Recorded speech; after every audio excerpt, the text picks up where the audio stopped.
আজকে চতুর্দশী, ভূত চতুর্দশী। 14 শাক খেতে হয়, 14টা প্রদীপ জ্বালতে হয়।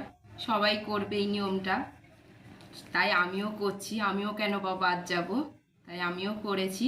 14টা প্রদীপ, মাটির প্রদীপ করে ছাদে দেওয়া আছে, শুকোচ্ছি, রোদে দেওয়া আছে। কেনা প্রদীপ কালকে জ্বালা হবে, ওই জন্য আজকে 14টা হাতেই প্রদীপ করা হয়েছে, সেটা ছাদে আছে রোদে। আর এদিকে এই যে শাশুড়ি মা এই আশেপাশে শাক পাওয়া যায় সেই করকম তুলেছে, আর বাদ বাকি শ্বশুরমশাই কিনে এনেছে বাজার থেকে। এই যে 14 শাক ভেজেছি, ভালো হয়েছে, দেখেই বোঝা যাচ্ছে শাক ভাজাটা।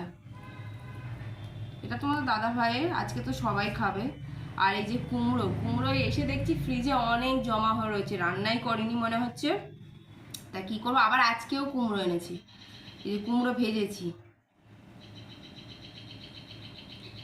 অনেক কুমড়ো জমা হয়ে গেছে, আমি এসে দেখছি যে এত কুমড়ো কেন, মানে কুমড়ো কিনেছি আর কুমড়ো খাইনি, বুঝতে পেরেছো। আর এই যে এদিকে শসা কেটে নিয়েছি, আর এদিকে রান্না করেছি, তোমাদেরকে দেখাই এক এক করে।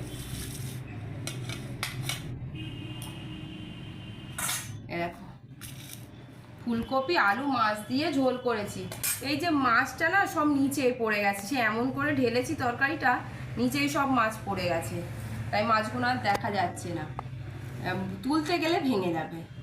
আজকে দুপুরবেলার মেনু আমাদের এই।